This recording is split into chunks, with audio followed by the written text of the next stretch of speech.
Section 6. Moll Flanders. But I come now to my own case, in which there was at this time no little nicety. The circumstances I was in made the offer of a good husband the most necessary thing in the world to me, but I found soon that to be made cheap and easy was not the way. It soon began to be found that the widow had no fortune, and to say this was to say all that was ill of me, for I began to be dropped in all the discourses of matrimony. Being well-bred, handsome, witty, modest, and agreeable, all which I had allowed to my character, whether justly or no, is not the purpose. I say, all these would not do without the dross, which way now becomes more valuable than virtue itself. In short, the widow, they said, had no money.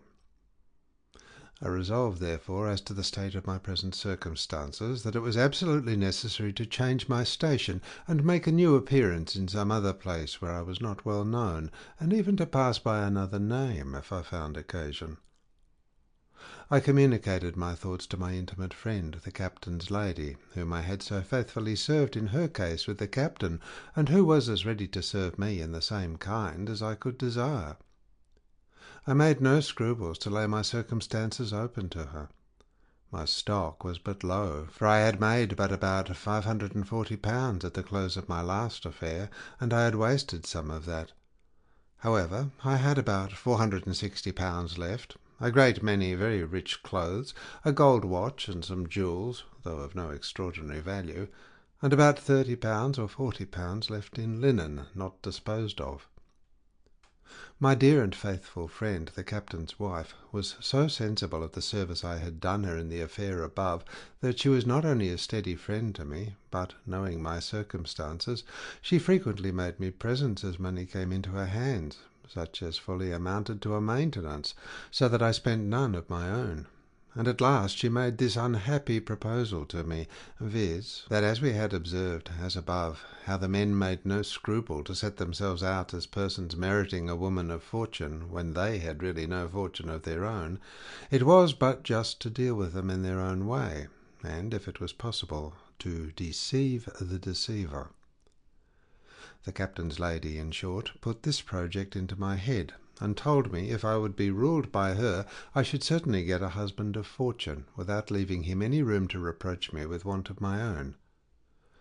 I told her, as I had reason to do that I would give up myself wholly to her directions, and that I would have neither tongue to speak nor feet to step in that affair, but as she should direct me, depending that she would extricate me out of every difficulty she brought me into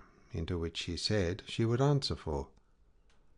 The first step she put upon me was to call her cousin, and go to a relation's house of hers in the country, where she directed me, and where she brought her husband to visit me.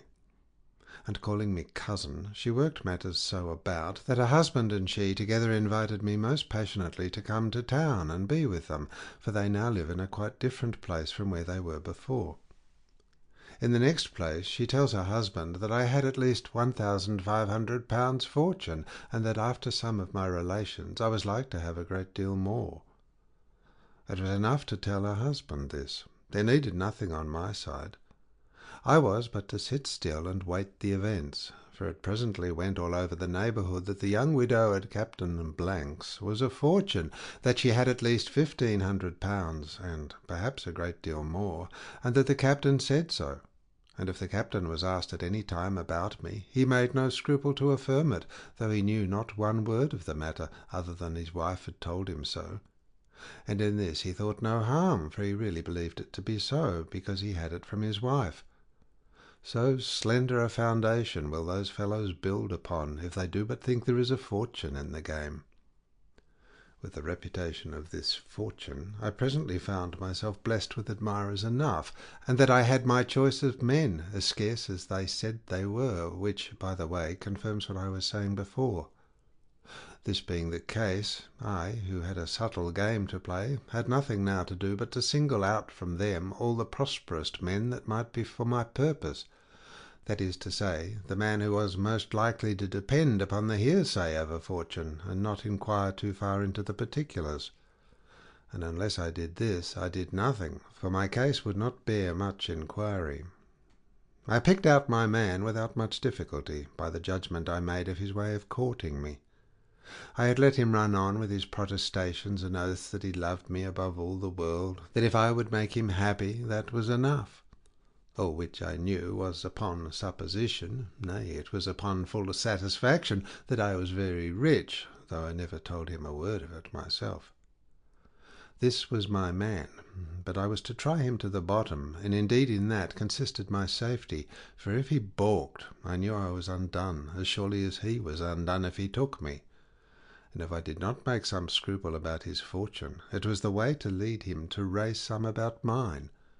And first, therefore, I pretended on all occasions to doubt his sincerity, and told him perhaps he only courted me for my fortune. He stopped my mouth in that part with the thunder of his protestations, as above, but still I pretended to doubt. One morning he pulls off his diamond ring, and writes upon the glass of the sash in my chamber this line: "You I love, and you alone." I read it, and asked him to lend me his ring, with which I wrote under it thus: "And so in love says everyone." He takes his ring again, and writes another line thus: "Virtue alone is an estate." I borrowed it again, and I wrote under it: "But money's virtue, gold is fate." He coloured as red as fire to see me turn so quick upon him, and in a kind of rage told me he would conquer me, and writes again thus: "I scorn your gold, and yet I love." I ventured all upon the last cast of poetry, as you'll see, for I wrote boldly under his last: "I'm poor, let's see how kind you'll prove." This was a sad truth to me. Whether he believed me or no, I could not tell. I supposed then that he did not. However, he flew to me, took me in his arms, and kissing me very eagerly, and with the greatest passion imaginable, he held me fast till he called for a pen and ink, and then told me he could not wait the tedious writing on the glass, but pulling out a piece of paper, he began and wrote again: "Be mine with all your poverty." I took his pen and followed him immediately, thus: "Yet secretly you hope I lie." He told me that was unkind, because it was not just, and that I put him upon contradicting me, which did not consist with good manners, any more than with his affection, and therefore, since I had insensibly drawn him into this poetical scribble, he begged I would not oblige him to break it off. So he writes again: "Let love alone be our debate." I wrote again: "She loves enough that does not hate." This he took for a favour, and so laid down the cudgels, that is to say, the pen. I say he took it for a favour, and a mighty one it was if he had known all. However, he took it as I meant it, that is, to let him think I was inclined to go on with him, as indeed I had all the reason in the world to do, for he was the best-humoured, merry sort of a fellow that I ever met with, and I often reflected on myself how doubly criminal it was to deceive such a man. But that necessity, which pressed me to a settlement suitable to my condition, was my authority for it, and certainly his affection to me and the goodness of his temper, however they might argue against using him ill, yet they strongly argued to me that he would better take the disappointment than some fiery-tempered wretch, who might have nothing to recommend him but those passions which would only serve to make a woman miserable all her days. Besides, though I jested with him, as he supposed it, so often about my poverty, yet when he found it to be true, he had foreclosed all manner of objection, seeing, whether he was in jest or in earnest, he had declared he took me without any regard to my portion, and whether I was in jest or in earnest, I had declared myself to be very poor, so that, in a word, I had him fast both ways, and though he might say afterwards he was cheated, yet he could never say that I had cheated him. He pursued me close after this, and I saw there was no need to fear losing him. I played the indifferent part with him longer than prudence might otherwise have dictated to me. But I considered how much this caution and indifference would give me the advantage over him when I should come to be under the necessity of owning my own circumstances to him. And I managed it the more warily, because I found he inferred from thence, as indeed he ought to do, that I either had the more money or the more judgment, and would not venture at all. I took the freedom one day, after we had talked pretty close to the subject, to tell him that it was true I had received the compliment of a lover from him, namely, that he would take me without inquiring into my fortune, and I would make him a suitable return in this, viz., that I would make as little inquiry into his as consisted with reason, but I hoped he would allow me to ask a few questions, which he would answer or not as he thought fit, and that I would not be offended if he did not answer me at all. One of these questions related to our manner of living, and the place where, because I had heard he had a great plantation in Virginia, and that he had talked of going to live there, and I told him I did not care to be transported. He began from this discourse to let me voluntarily into all his affairs, and to tell me in a frank, open way all his circumstances, by which I found he was very well to pass in the world, but that great part of his estate consisted of 3 plantations which he had in Virginia, which brought him in a very good income, generally speaking, to the tune of £300 a year, but that if he was to live upon them would bring him in 4 times as much.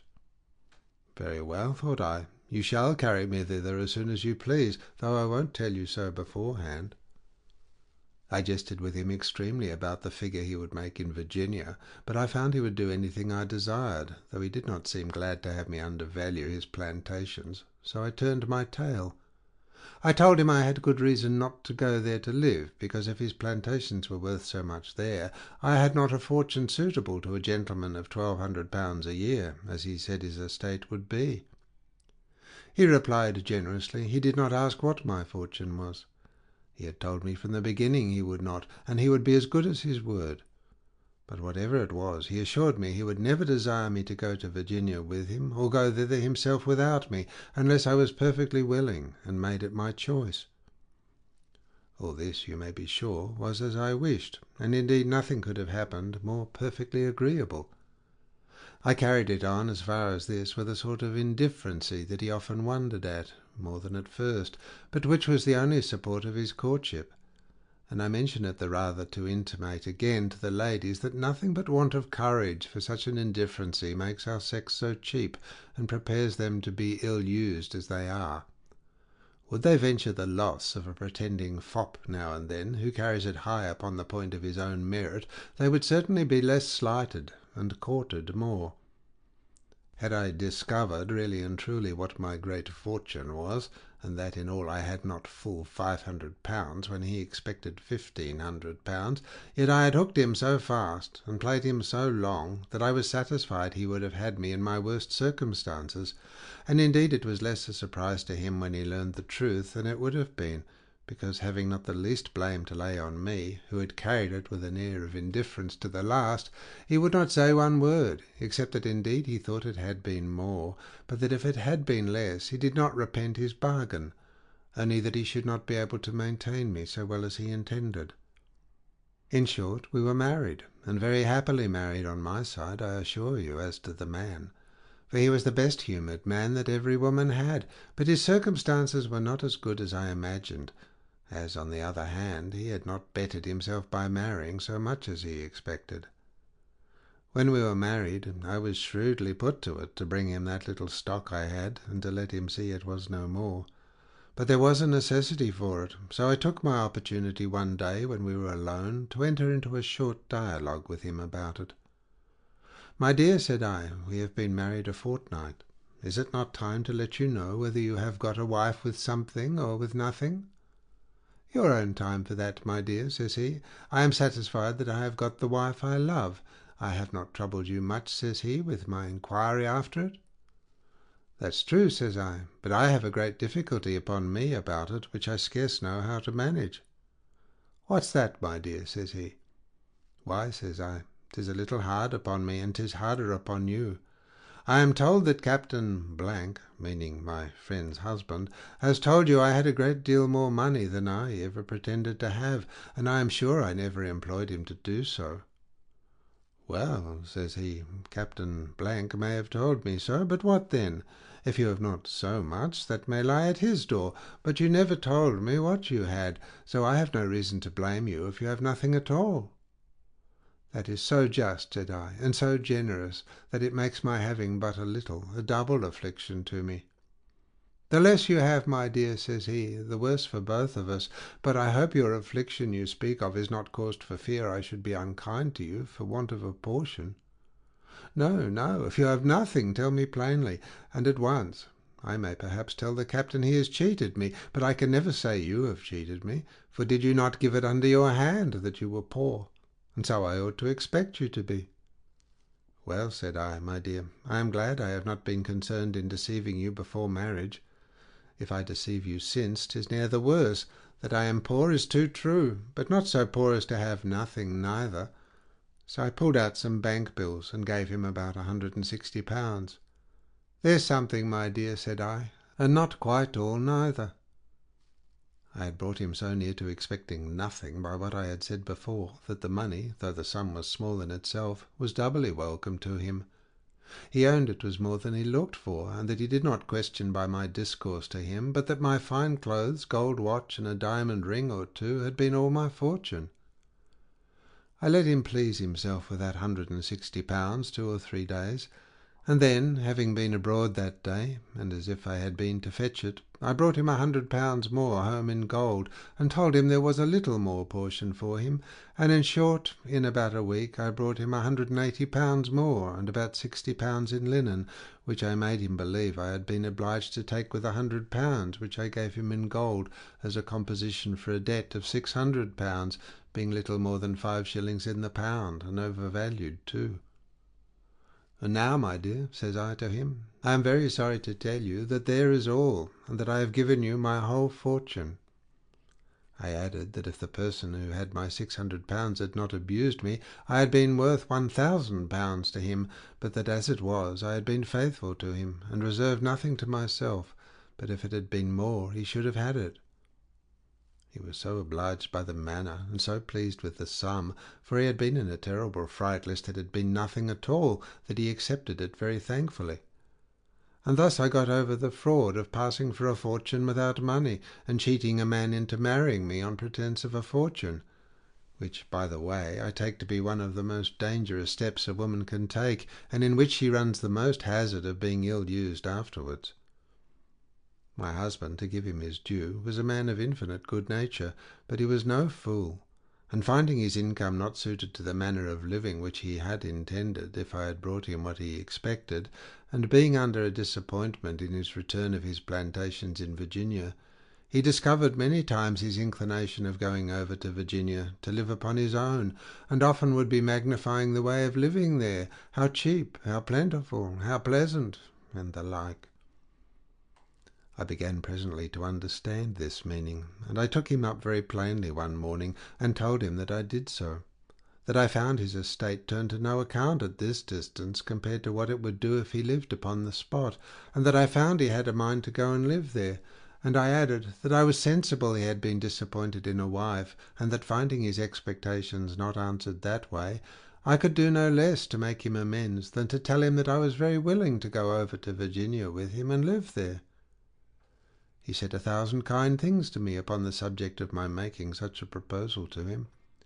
He told me that however he was disappointed in his expectations of a fortune, he was not disappointed in a wife, and that I was all to him that a wife could be, and he was more than satisfied in the whole when the particulars were put together, but that this offer was so kind that it was more than he could express. To bring the story short, we agreed to go. He told me that he had a very good house there, that it was well furnished, that his mother was alive and lived in it, and one sister, which was all the relations he had. That as soon as he came there, his mother would remove to another house, which was her own for life, and his after her decease, so that I should have all the house to myself, and I found all this to be exactly as he had said. To make this part of the story short, we put on board the ship which we went in a large quantity of good furniture for our house, with stores of linen and other necessaries, and a good cargo for sale, and away we went. To give an account of the manner of our voyage, which was long and full of dangers, is out of my way. I kept no journal, neither did my husband. All I can say is that after a terrible passage, frighted twice with dreadful storms, and once with what was still more terrible, I mean a pirate who came on board and took away almost all our provisions, and, which would have been beyond all to me, they had once taken my husband to go along with them, but by entreaties were prevailed with to leave him. I say, after all these terrible things, we arrived in York River, in Virginia, and coming to our plantation, we were received with all the demonstrations of tenderness and affection by my husband's mother that were possible to be expressed. We lived here all together, my mother-in-law, at my entreaty, continuing in the house, for she was too kind a mother to be parted with. My husband likewise continued the same as at first, and I thought myself the happiest creature alive, when an odd and surprising event put an end to all that felicity in a moment, and rendered my condition the most uncomfortable, if not the most miserable, in the world. My mother was a mighty cheerful, good-humoured old woman. I may call her old woman, for her son was above 30. I say she was very pleasant, good company, and used to entertain me, in particular, with abundance of stories to divert me, as well of the country we were in as of the people. Among the rest, she often told me how the greatest part of the inhabitants of the colony came thither in very indifferent circumstances from England, that, generally speaking, they were of two sorts. Either, first, such as were brought over by masters of ships to be sold as servants, "Such as we call them, my dear," says she, "but they are more properly called slaves." Or, secondly, such as are transported from Newgate and other prisons, after having been found guilty of felony and other crimes punishable with death. "When they come here," says she, "we make no difference. The planters buy them, and they work together in the field till their time is out. When 'tis expired," said she, "they have encouragement given them to plant for themselves, for they have a certain number of acres of land allotted them by the country, and they go to work to clear and cure the land, and then to plant it with tobacco and corn for their own use. And as the tradesmen and merchants will trust them with tools and clothes and other necessaries upon the credit of their crop before it is grown, so they again plant every year a little more than the year before, and so buy whatever they want with the crop that is before them. Hence, child," says she, "man, a Newgate bird, becomes a great man, and we have," continued she, "several justices of the peace, officers of the trained bands, and magistrates of the town they live in, that have been burnt in the hand." She was going on with that part of the story, when her own part in it interrupted her, and with a great deal of good-humoured confidence she told me she was one of the second sort of inhabitants herself, that she came away openly, having ventured too far in a particular case, so that she was become a criminal. "And here's the mark of it, child," says she, and pulling off her glove. "Look ye here," says she, turning up the palm of her hand, and showed me a very fine white arm and hand, but branded in the inside of the hand, as in such cases it must be. This story was very moving to me, but my mother, smiling, said, "You need not think a thing strange, daughter, for as I told you, some of the best men in this country are burnt in the hand, and they are not ashamed to own it.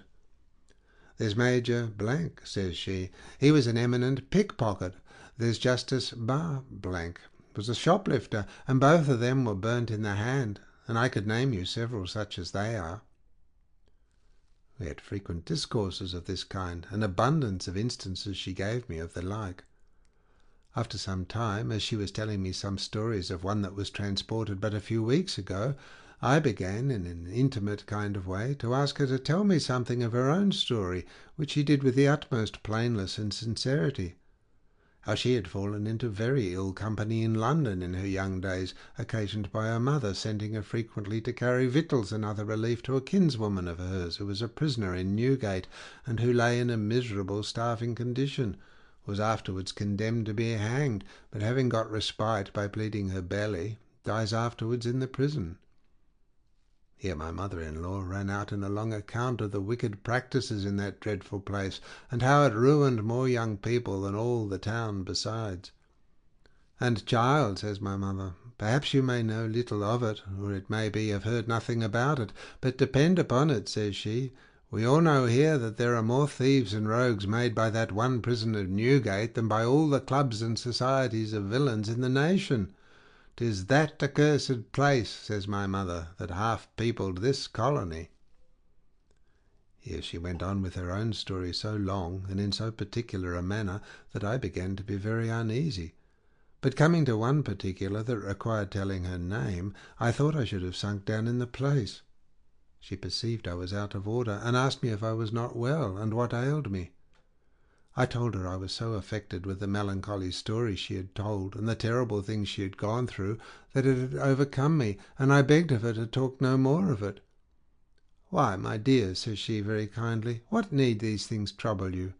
These passages were long before your time, and they give me no trouble at all now. Nay, I look back on them with a particular satisfaction, as they have been a means of bringing me to this place."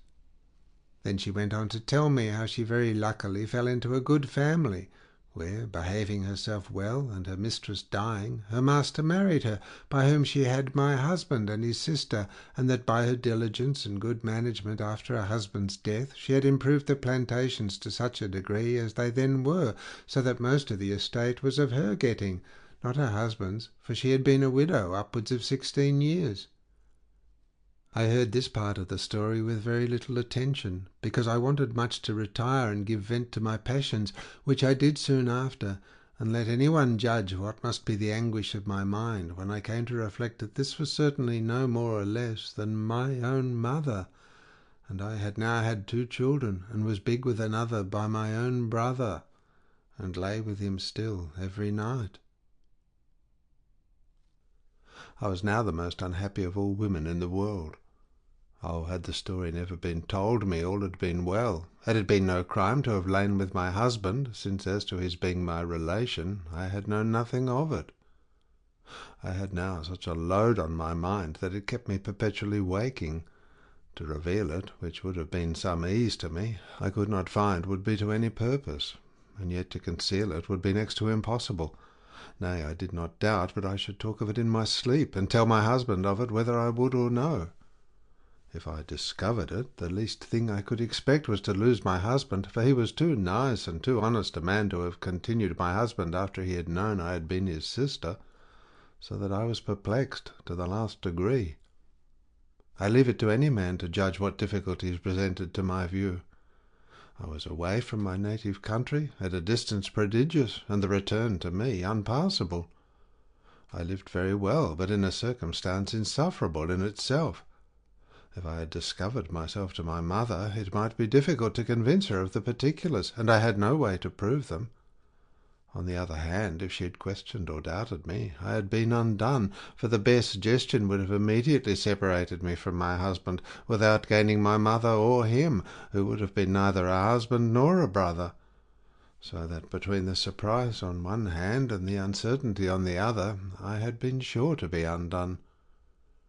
In the meantime, as I was but too sure of the fact, I lived therefore in open avowed incest and whoredom, and all under the appearance of an honest wife, and though I was not much touched with the crime of it, yet the action had something in it shocking to nature, and made my husband, as he thought himself, even nauseous to me.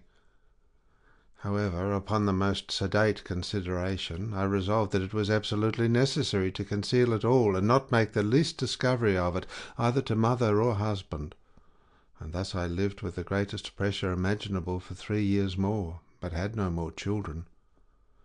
During this time my mother used to be frequently telling me old stories of her former adventures, which, however, were no ways pleasant for me, for by it, though she did not tell it me in plain terms, yet I could easily understand, joined with what I had heard myself of my first tutors, that in her younger days she had been both whore and thief, but I verily believed she had lived to repent sincerely of both, and that she was then a very pious, sober, and religious woman. Well, let her life have been what it would then, it was certain that my way of life was very uneasy to me, for I lived, as I have said, but in the worst sort of whoredom, and as I could expect no good of it, so really no good issue came of it, and all my seeming prosperity wore off, and ended in misery and destruction. It was some time indeed before it came to this, for I know not by what ill fate guided, everything went wrong with us afterwards, and that which was worse, my husband grew strangely altered, forward, jealous and unkind, and I was as impatient of bearing his carriage as the carriage was unreasonable and unjust. These things proceeded so far that we came at last to be in such ill terms with one another that I claimed a promise of him, which he entered willingly into with me when I consented to come from England with him, viz., that if I found the country not to agree with me, or that I did not like to live there, I should come away to England again when I pleased, giving him a year's warning to settle his affairs. I say, I now claimed this promise of him, and I must confess I did it not in the most obliging terms that could be in the world neither, but I insisted that he treated me ill, that I was remote from my friends, and could do myself no justice, and that he was jealous without cause, my conversation having been unblameable, and he having no pretence for it, and that to remove to England would take away all occasion from him. I insisted so peremptorily upon it that he could not avoid coming to a point either to keep his word with me or to break it, and this notwithstanding he used all the skill he was master of, and employed his mother and other agents to prevail with me to alter my resolutions. Indeed, the bottom of the thing lay at my heart, and that made all his endeavours fruitless, for my heart was alienated from him as a husband. I loathed the thoughts of bedding with him, and used 1,000 pretences of illness and humour to prevent his touching me, fearing nothing more than to be with child by him, which to be sure would have prevented, or at least delayed, my going over to England. However, at last I put him so out of humour that he took up a rash and fatal resolution. In short, I should not go to England, and though he had promised me, yet it was an unreasonable thing for me to desire it, that it would be ruinous to his affairs, would unhinge his whole family, and be next to an undoing him in the world, that therefore I ought not to desire it of him, and that no wife in the world that valued her family and her husband's prosperity would insist upon such a thing. This plunged me again, for when I considered the thing calmly, and took my husband as he really was, a diligent, careful man in the main work of laying up an estate for his children, and that he knew nothing of the dreadful circumstances that he was in, I could not but confess to myself that my proposal was very unreasonable, and what no wife that had the good of her family at heart would have desired. But my discontents were of another nature. I looked upon him no longer as a husband, but as a near relation, the son of my own mother, and I resolved somehow or other to be clear of him, but which way I did not know, nor did it seem possible. It is said by the ill-natured world of our sex that if we are set on a thing it is impossible to turn us from our resolutions. In short, I never ceased poring upon the means to bring to pass my voyage, and came that length with my husband at last as to propose going without him. This provoked him to the last degree, and he called me not only an unkind wife, but an unnatural mother, and asked me how I could entertain such a thought without horror, as that of leaving my 2 children, for one was dead, without a mother, or to be brought up by strangers, and never to see them more. It was true, had things been right, I should not have done it, but now it was my real desire never to see them, or him either, any more, and as to the charge of unnatural, I could easily answer it to myself, while I knew that the whole relation was unnatural in the highest degree in the world. However, it was plain that there was no bringing my husband to anything. He would neither go with me, nor let me go without him, and it was quite out of my power to stir without his consent, as anyone that knows the constitution of the country I was in knows very well. We had many family quarrels about it, and they began in time to grow up to a dangerous height, for as I was quite estranged from my husband, as he was called, in affection, so I took no heed to my words, but sometimes gave him language that was provoking, and in short strove all that I could to bring him to a parting with me, which was what above all things in the world I desired most. He took my carriage very ill, and indeed he might well do so, for at last I refused to bed with him, and carrying on the breach upon all occasions to extremity, he told me once he thought I was mad, and if I did not alter my conduct he would put me under cure, that is to say, into a madhouse. I told him he should find I was far enough from mad, and that it was not in his power or any other villain's to murder me. I confess at the time I was heartily frightened at his thoughts of putting me into a madhouse, which would at once have destroyed all the possibility of breaking the truth out, whatever the occasion might be, for that then no one would have given credit to a word of it. This, therefore, brought me to a resolution, whatever came of it, to lay open my whole case, but which way to do it, and to whom, was an inextricable difficulty, and took me many months to resolve. In the meantime, another quarrel with my husband happened, which came up in such a mad extreme as almost pushed me on to tell him it all to his face. But though I kept it in so as not to come to the particulars, I spoke so much as put him into the utmost confusion, and in the end brought out the whole story. He began with a calm expostulation upon my being so resolute to go to England. I defended it, and one hard word bringing on another, as is usual in all family strife, he told me I did not treat him as if he was my husband, or talk of my children as if I was a mother, and in short that I did not deserve to be used as a wife, that he had used all the fair means possible with me, that he had argued with all the kindness and calmness that a husband or a Christian ought to do, and that I made him such a vile return that I treated him rather like a dog than a man, and rather like the most contemptible stranger than a husband, that he was very loath to use violence with me, but that, in short, he saw a necessity of it now, and that for the future he should be obliged to take such measures as should reduce me to my duty. My blood was now fired to the utmost, though I knew what he had said was very true, and nothing could appear more provoked. I told him, for his fair means and his foul, they were equally contemned by me, that for my going to England I was resolved on it, come what would, and that as to treating him not like a husband, and not showing myself a mother to my children, there might be something more in it than he understood at present, but for his further consideration I thought fit to tell him thus much, that he neither was my lawful husband, nor they lawful children, and that I had reason to regard neither of them more than I did. I confess I was moved to pity him when I spoke it, for he turned pale as death, and stood mute as one thunderstruck, and once or twice I thought he would have fainted. In short, it put him in a fit something like an apoplexy. He trembled, the sweat or dew ran off his face, and yet he was cold as a clod, so that I was forced to run and fetch something for him to keep life in him. When he recovered of that, he grew sick and vomited, and in a little while after was put to bed, and the next morning was, as he had been indeed all night, in a violent fever. However, it went off again, and he recovered, though but slowly, and when he came to be a little better, he told me that I had given him a mortal wound with my tongue, and he had only one thing to ask before he desired an explanation. I interrupted him, and told him I was sorry I had gone so far, since I saw what disorder it put him into, but I desired him not to talk to me of explanations, for that would but make things worse. This heightened his impatience, and indeed perplexed him beyond all bearing, for now he began to suspect that there was some mystery yet unfolded, but could not make the least guess at the real particulars of it. All that ran in his brain was that I had another husband alive, which I could not say in fact might not be true, but I assured him, however, there was not the least of that in it, and indeed as to my other husband, he was effectually dead in law to me, and had told me I should look on him as such, so I had not the least uneasiness on that score.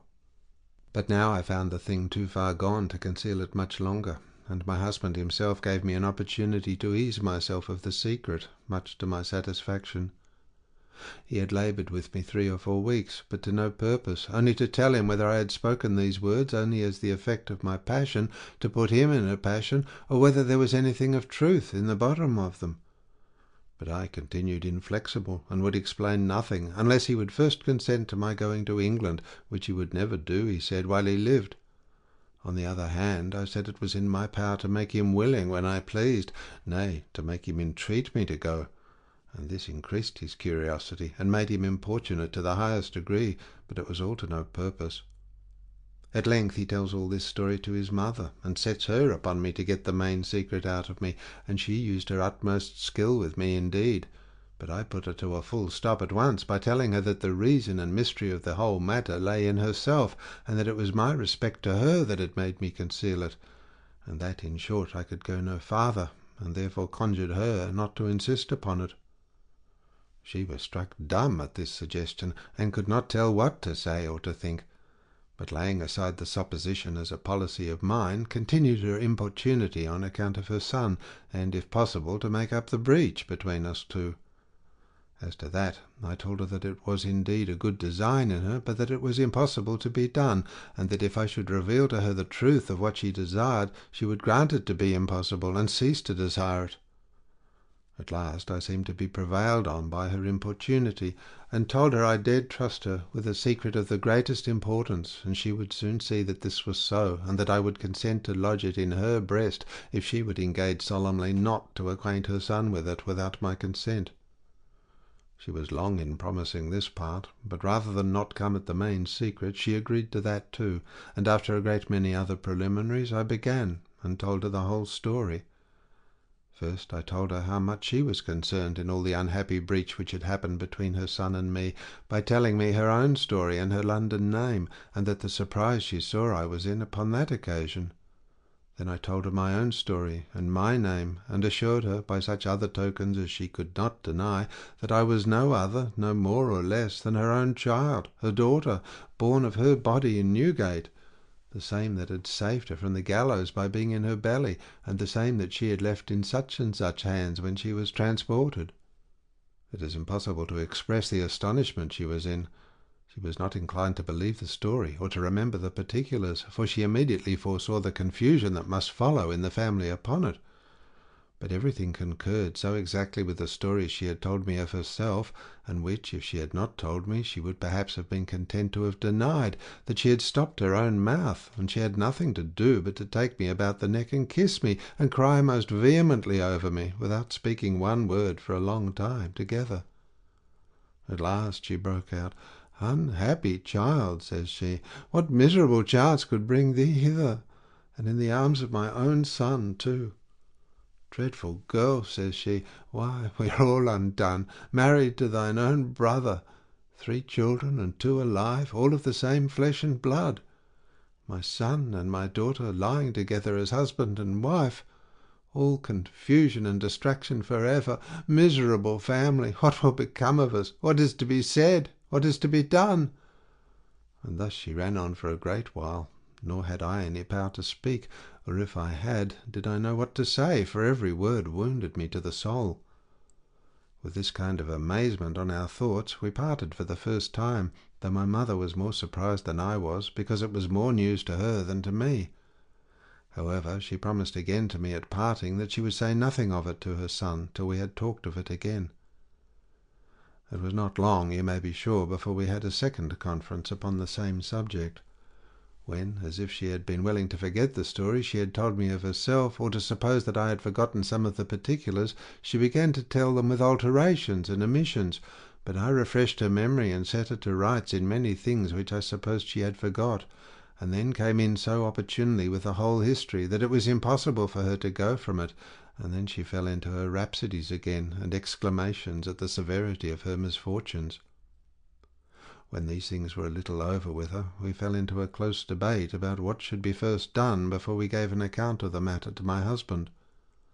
But to what purpose could be all our consultations? We could neither of us see our way through it, nor see how it could be safe to open such a scene to him. It was impossible to make any judgment, or give any guess at what temper he would receive it in, or what measure he would take upon it,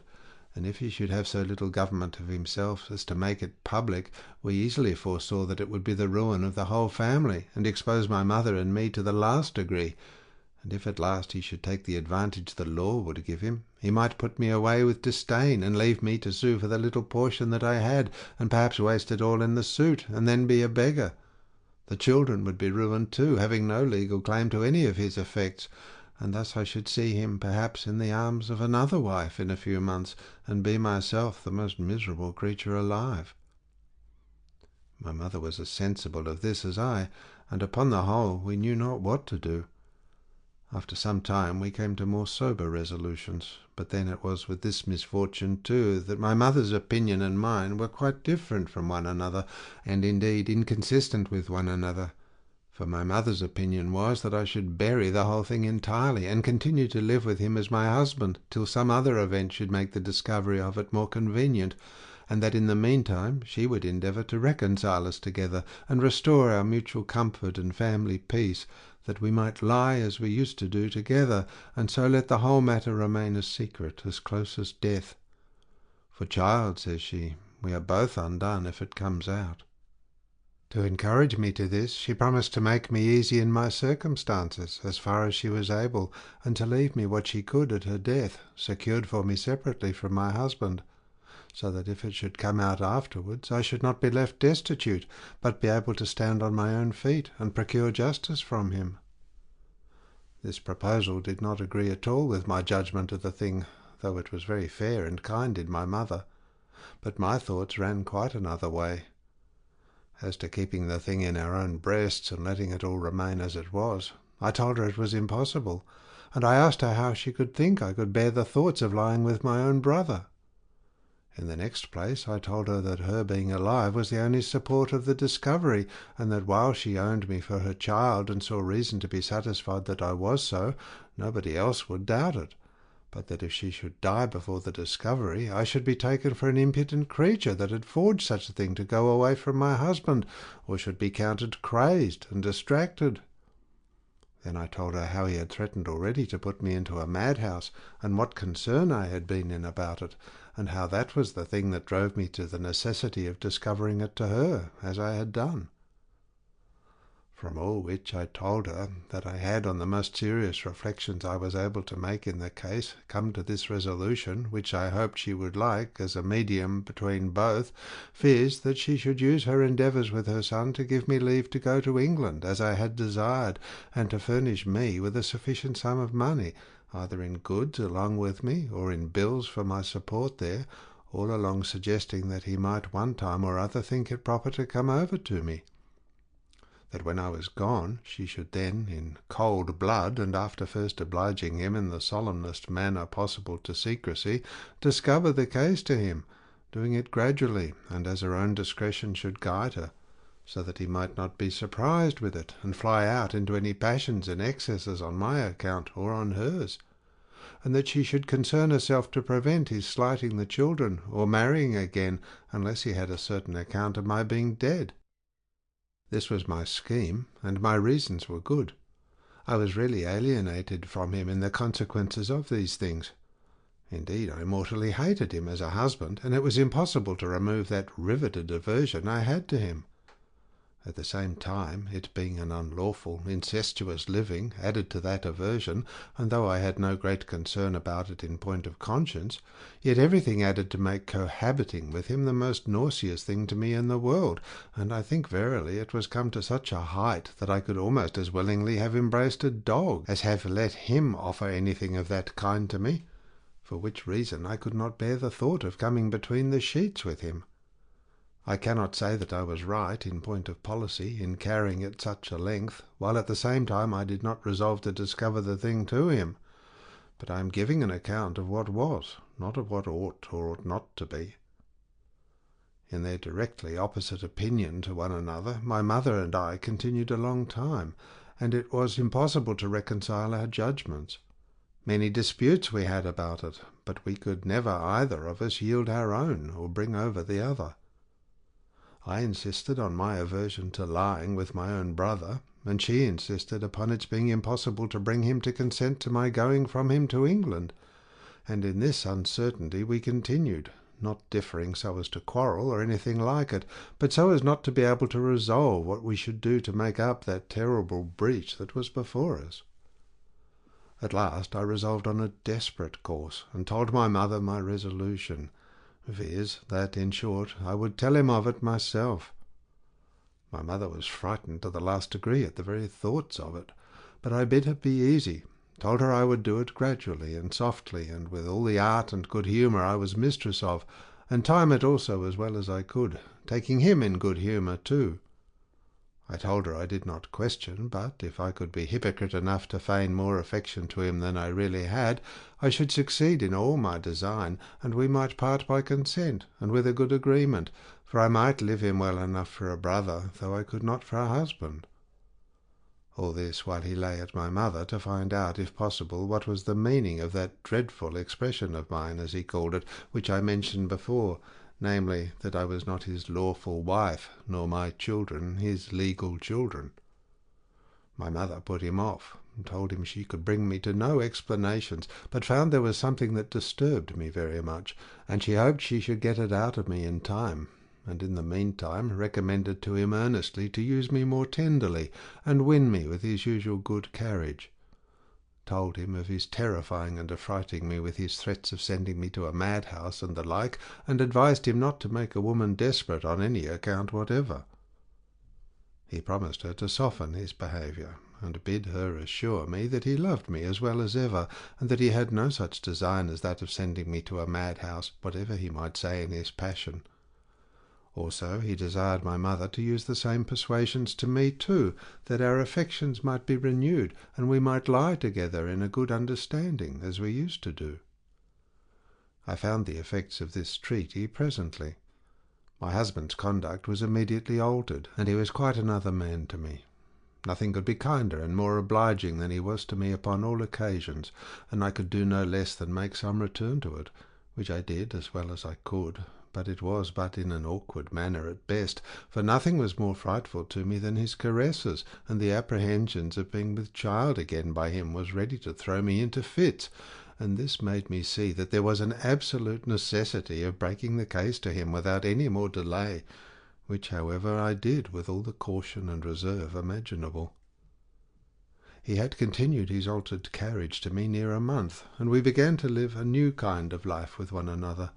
and could I have satisfied myself to have gone on with it, I believe it might have continued as long as we had continued alive together. One evening, as we were sitting and talking very friendly together under a little awning, which served as an arbour at the entrance from our house into the garden, he was in a very pleasant, agreeable humour, and said abundance of kind things to me relating to the pleasure of our present good agreement, and the disorders of our past breach, and what a satisfaction it was to him that we had room to hope we should never have any more of it. I fetched a deep sigh, and told him there was nobody in the world could be more delighted than I was in the good agreement we had always kept up, or more afflicted with the breach of it, and should be so still.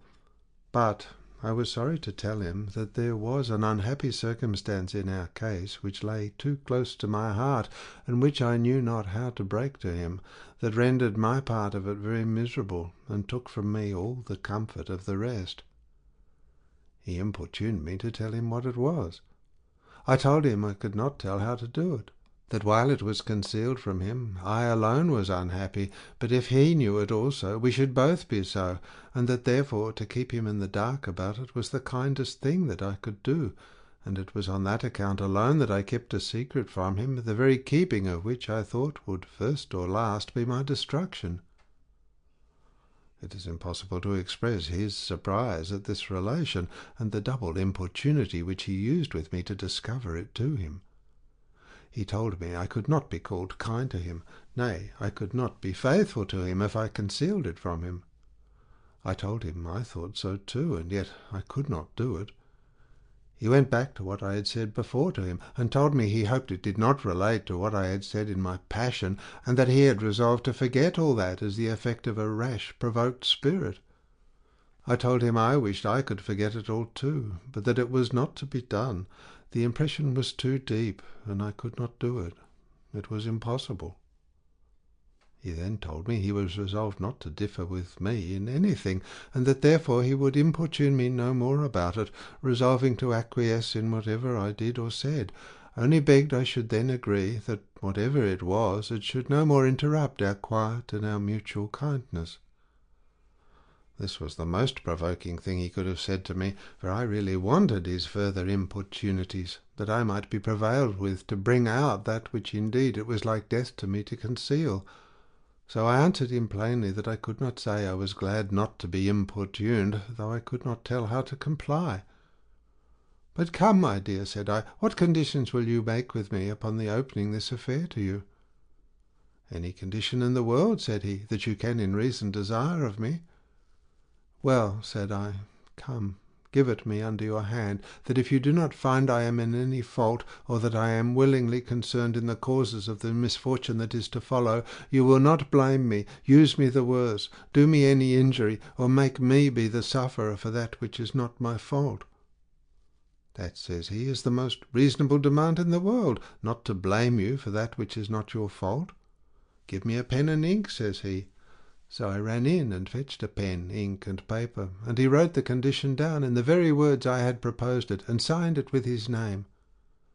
"Well," says he, "what is next, my dear?"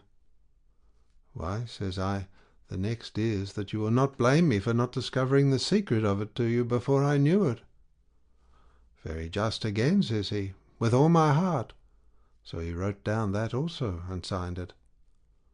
"Well, my dear," says I, "then I have but one condition more to make with you, and that is, that as there is nobody concerned in it but you and I, you shall not discover it to any person in the world except your own mother, and that in all the measures you shall take upon the discovery, as I am equally concerned in it with you, though as innocent as yourself, you shall do nothing in a passion, nothing to my prejudice or to your mother's prejudice, without my knowledge and consent."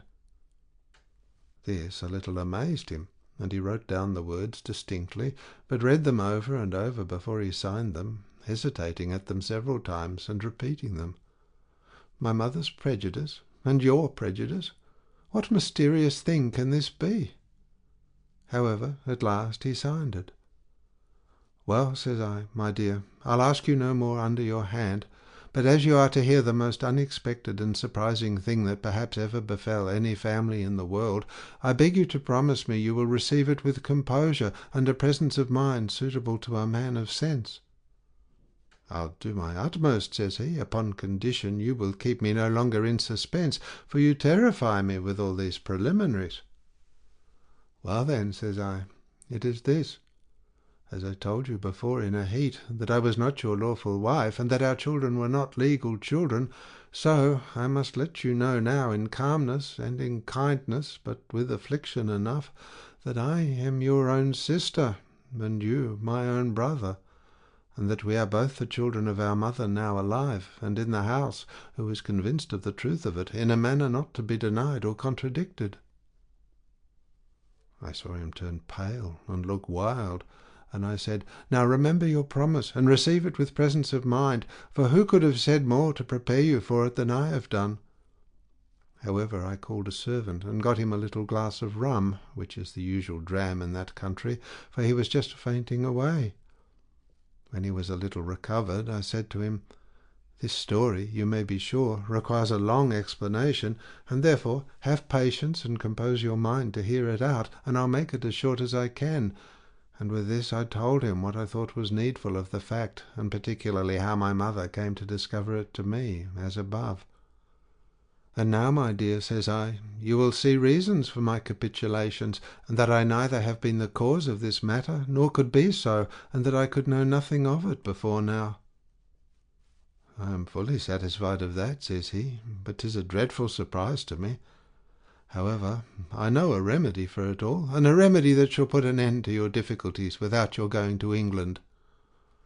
"That would be strange," said I, "as all the rest." "No, no," says he, "I'll make it easy. There's nobody in the way of it but myself." He looked a little disordered when he said this, but I did not apprehend anything from it at that time, believing, as it used to be said, that they who do those things never talk of them, or that they who talk of such things never do them. But things were not come to their height with him, and I observed he became pensive and melancholy, and, in a word, as I thought, a little distempered in his head. I endeavoured to talk him into temper, and to reason him into a kind of scheme for our government in the affair, and sometimes he would be well, and talk with some courage about it, but the weight of it lay too heavy upon his thoughts,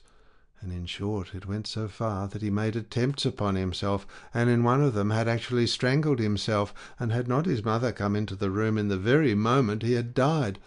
but with the help of a negro servant she cut him down and recovered him. Things were now come to a lamentable height in the family. My pity for him now began to revive that affection which at first I really had for him, and I endeavoured sincerely, by all the kind carriage I could, to make up the breach. But in short, it had gotten too great a head. It preyed upon his spirits, and it threw him into a long lingering consumption, though it happened not to be mortal. In this distress I did not know what to do, as his life was apparently declining, and I might perhaps have married again there, very much to my advantage. It had been certainly my business to have stayed in the country, but my mind was restless too, and uneasy. I hankered after coming to England, and nothing would satisfy me without it.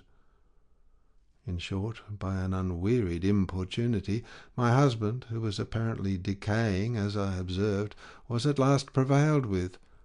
and so, my own fate pushing me on, the way was made clear for me, and my mother concurring, I obtained a very good cargo for my coming to England. Section 8. Moll Flanders. When I parted with my brother, for such I am now to call him, we agreed that after I arrived he should pretend to have an account that I was dead in England, and so might marry again when he would.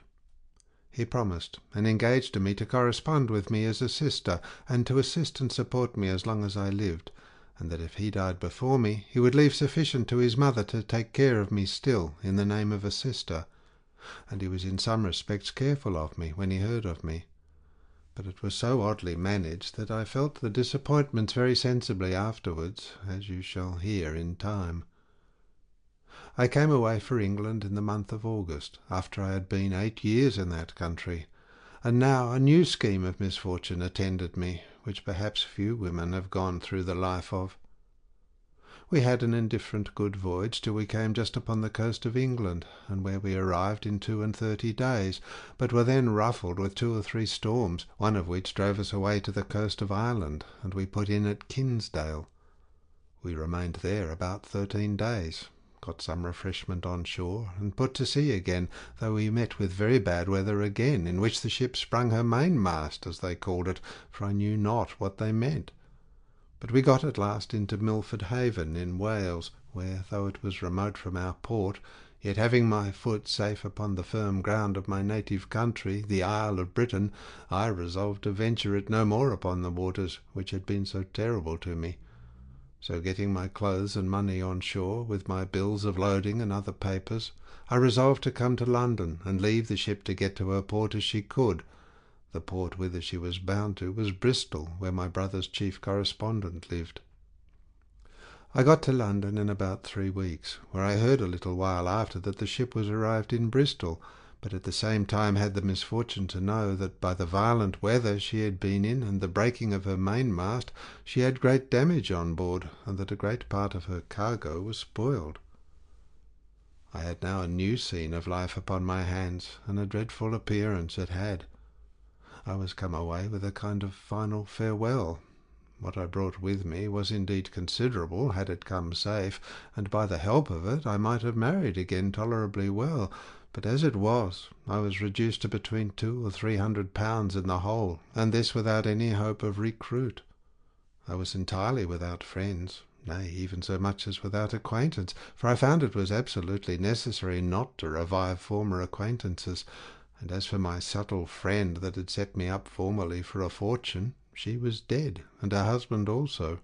as I was informed upon sending a person unknown to inquire. The looking after my cargo of goods soon after obliged me to take a journey to Bristol, and during my attendance upon that affair I took the diversion of going to the bath, for as I was still far from being old, so my humour, which was always gay, continued so to an extreme, and being now, as it were, a woman of fortune, though I was a woman without a fortune, I expected something or other might happen in my way that might mend my circumstances, as had been my case before. The Bath is a place of gallantry enough, expensive and full of snares. I went thither, indeed, in the view of taking anything that might offer, but I must do myself justice as to protest I knew nothing amiss. I meant nothing but in an honest way, nor had I any thoughts about me at first that looked the way which afterwards I suffered them to be guided.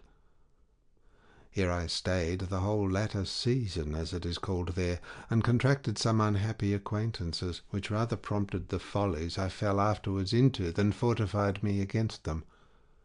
I lived pleasantly enough, kept good company, that is to say, gay, fine company, but had the discouragement to find this way of living sunk me exceedingly, and that as I had no settled income, so spending upon the main stock was but a certain kind of bleeding to death, and this gave me many sad reflections in the interval of my other thoughts. However, I shook them off, and still flattered myself that something or other might offer for my advantage. But I was in the wrong place for it. I was not now at Redriff, where, if I had set myself tolerably up, some honest sea captain or other might have talked with me upon the honourable terms of matrimony, but I was at the Bath, where men find a mistress sometimes, but very rarely look for a wife, and consequently all the particular acquaintances a woman can expect to make there must have some tendency that way. I had spent the first season well enough, for though I had contracted some acquaintance with a gentleman who came to the Bath for his diversion, yet I had entered into no felonious treaty, as it might be called. I had resisted some casual offers of gallantry, and had managed that way well enough. I was not wicked enough to come into the crime for the mere vice of it, and I had no extraordinary offers made me that tempted me with the main thing which I wanted. However, I went this length the first season, viz., I contracted an acquaintance with a woman in whose house I lodged, who, though she did not keep an ill house, as we call it, yet had none of the best principles in herself. I had on all occasions behaved myself so well as to not get the least slur upon my reputation on any account whatever, and all the men that I had conversed with were of so good reputation that I had not given the least reflection by conversing with them, nor did any of them seem to think there was room for a wicked correspondence, if they had any of them offered it. Yet there was one gentleman, as above, who always singled me out for the diversion of my company, as he called it, which, as he was pleased to say, was very agreeable to him, but at that time there was no more in it. I had many melancholy hours at the Bath after the company was gone, for though I went to Bristol sometimes for the disposing my effects and for recruits of money, yet I chose to come back to Bath for my residence, because, being on good terms with the woman in whose house I lodged in the summer, I found that during the winter I lived rather cheaper there than I could do anywhere else. Here, I say, I passed the winter as heavily as I had passed the autumn cheerfully, but having contracted a nearer intimacy with the said woman in whose house I lodged, I could not avoid communicating to her something of what lay hardest upon my mind, and particularly the narrowness of my circumstances, and the loss of my fortune by the damage of my goods at sea.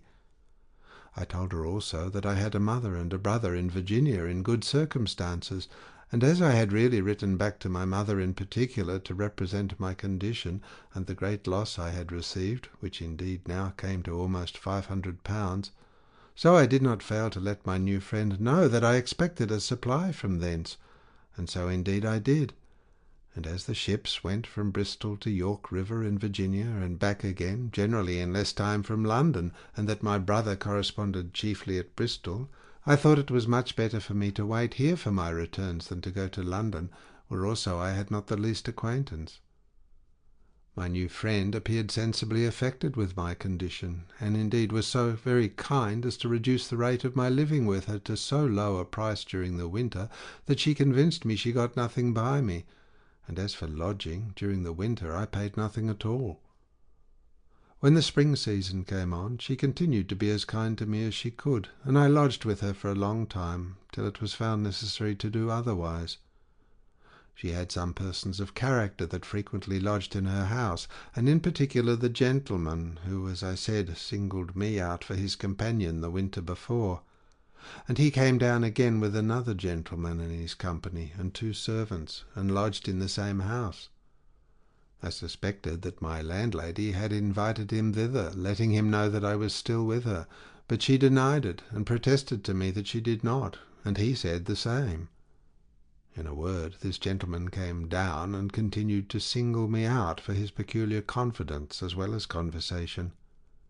He was a complete gentleman, that must be confessed, and his company was very agreeable to me, as mine, if I might believe him, was to him.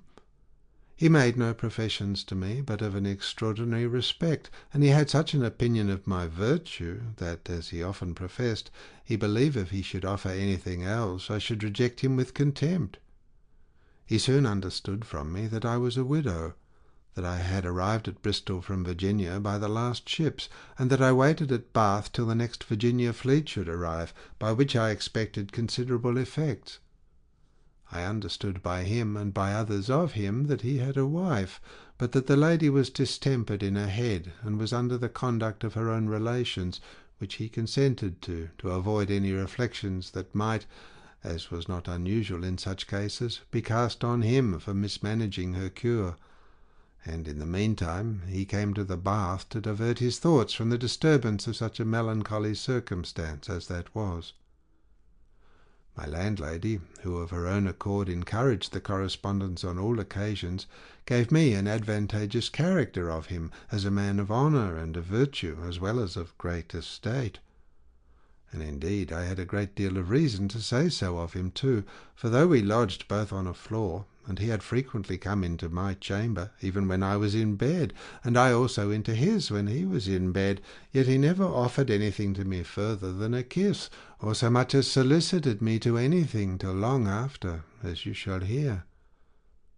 I frequently took notice to my landlady of his exceeding modesty, and she again used to tell me she believed it was so from the beginning.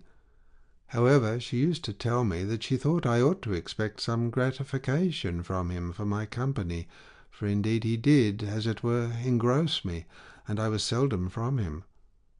I told her that I had not given him the least occasion to think I wanted it, or that I would accept it from him.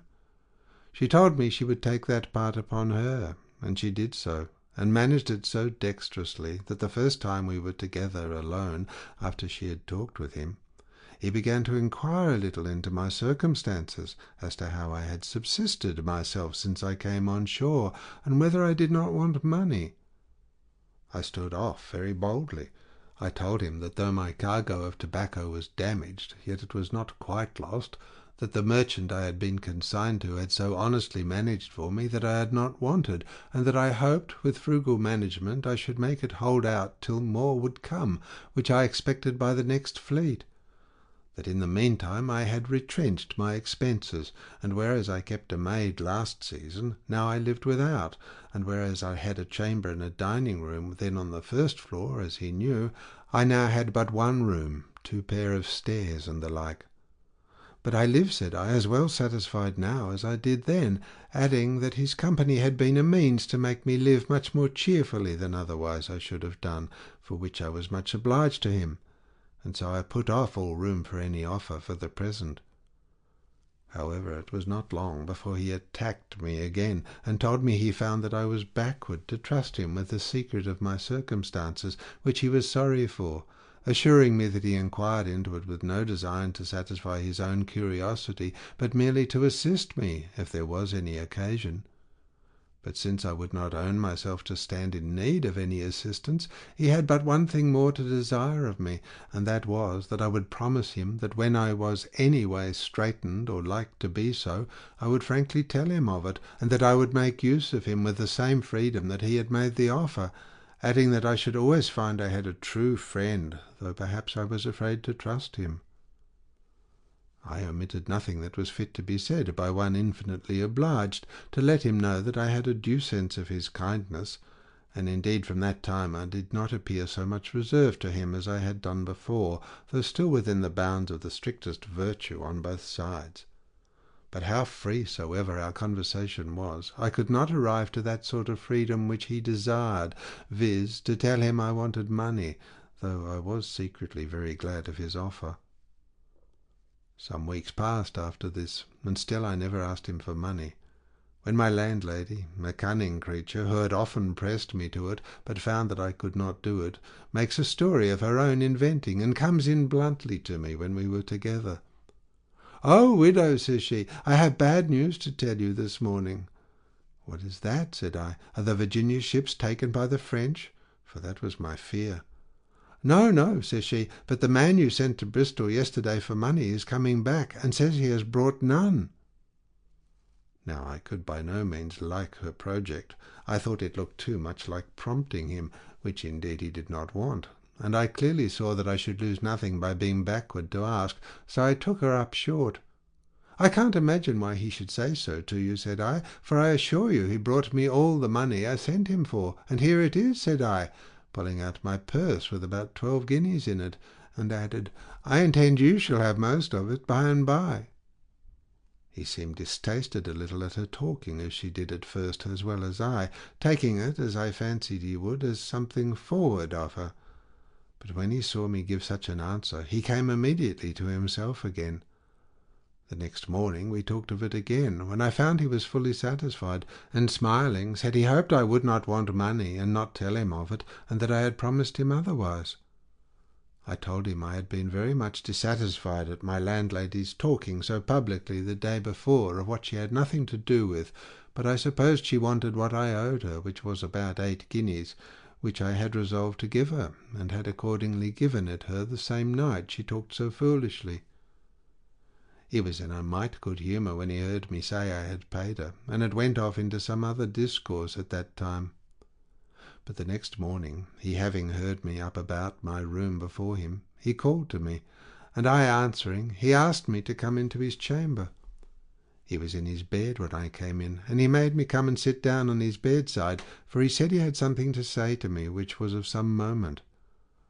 After some very kind expressions, he asked me if I would be very honest to him, and give a sincere answer to one thing he would desire of me.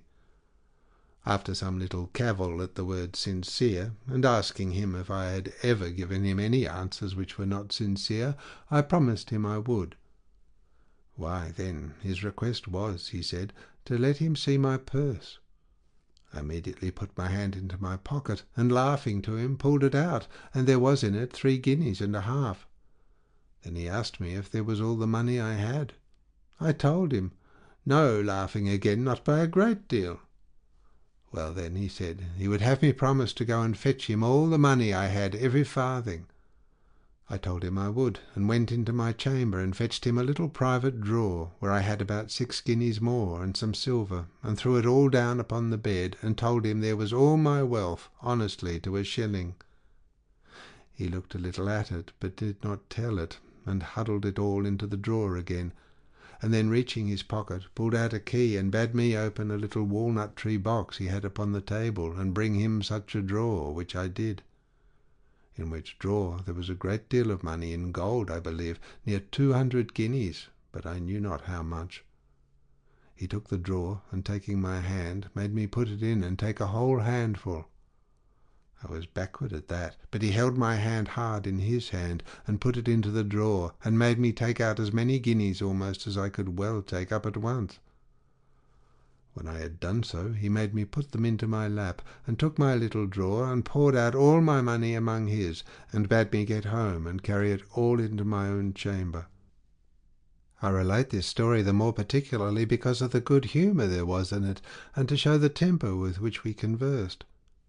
It was not long after this, but he began every day to find fault with my clothes, and my laces and headdresses, and, in a word, pressed me to buy better, which, by the way, I was willing enough to do, though I did not seem to be so, for I love nothing in the world better than fine clothes. I told him I must housewife the money he had lent me, or else I should not be able to pay him again. He then told me in a few words that as he had a sincere respect for me, and knew my circumstances, he had not lent me that money, but given it to me, and that he thought I had merited it from him by giving him my company so entirely as I had done. After this he made me take a maid and keep house, and his friend that come with him to Bath being gone, he obliged me to diet him, which I did very willingly, believing, as it appeared, that I should lose nothing by it, nor did the woman of the house fail to find her account in it too. We had lived thus near 3 months, when the company beginning to wear away at the Bath, he talked of going away, and fain he would have me to go to London with him. I was not very easy in that proposal, not knowing what posture I was to live in there, or how he might use me. But while this was in debate, he fell very sick. He had gone out to a place in Somersetshire called Shepton, where he had some business, and was there taken very ill, and so ill that he could not travel. So he sent his man back to Bath to beg me that I would hire a coach and come over to him. Before he went, he had left all his money and other things of value with me, and what to do with them I did not know, but I secured them as well as I could, and locked up the lodgings, and went to him, where I found him very ill indeed. However, I persuaded him to be carried in a litter to the Bath, where there was more help and better advice to be had. He consented, and I brought him to the bath, which was about 15 miles, as I remember. Here he continued very ill of a fever, and kept his bed 5 weeks, all which time I nursed him and tended him myself, as much and as carefully as if I had been his wife. Indeed, if I had been his wife, I could have not done more. I sat up with him so much and so often that at last, indeed, he would not let me sit up any longer, and then I got a pallet bed into his room and lay in it just at his bed's feet. I was indeed sensibly affected with his condition, and with the apprehension of losing such a friend as he was, and was like to be to me, and I used to sit and cry by him many hours together.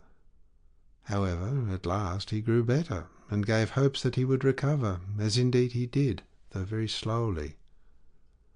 Were it otherwise than what I am going to say, I should not be backward to disclose it, as it is apparent I have done in other cases in this account. But I affirm that through all this conversation, abating the freedom of coming into the chamber when I or he was in bed, and abating the necessary offices of attending him night and day when he was sick, there had not passed the least immodest word of action between us. Oh, that it had been so to the last!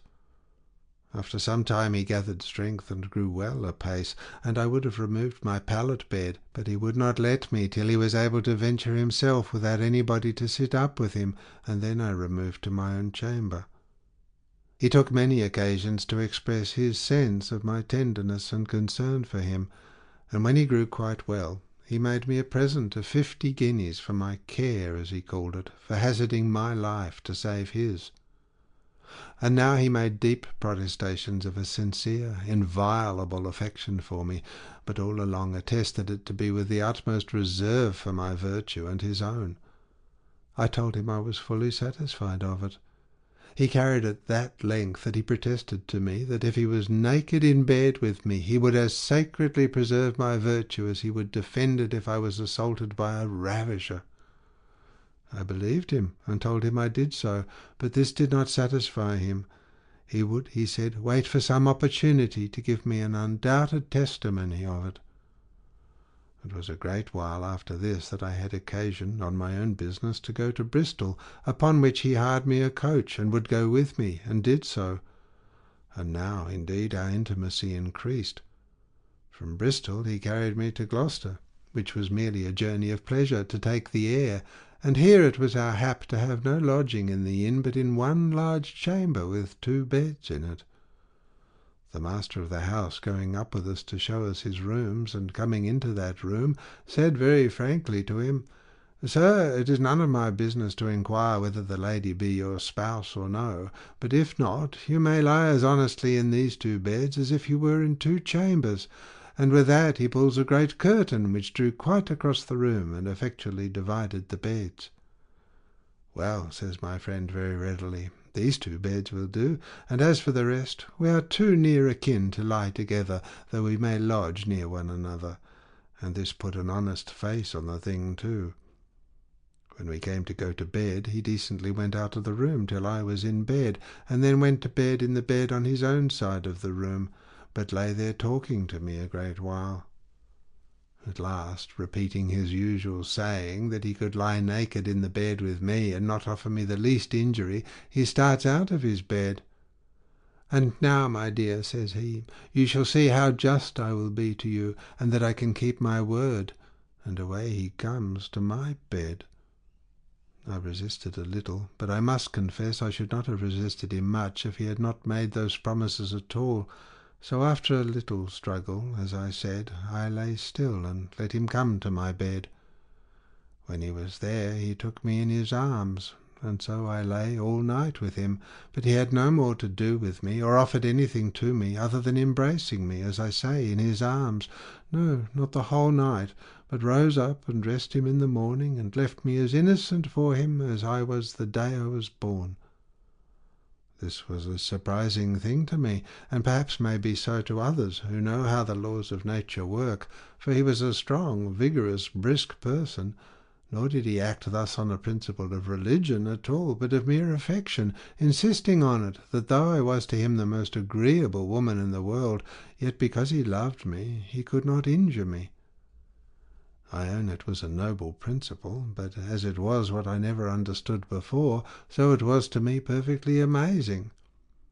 We travelled the rest of the journey as we did before, and came back to Bath, where, as he had opportunity to come to me when he would, he often repeated the moderation, and I frequently lay with him, and he with me, and although all the familiarities between man and wife were common to us, yet he never once offered to go any farther, and he valued himself much upon it. I do not say that I was so wholly pleased with it as he thought I was, for I own much wickeder than he, as you shall hear presently.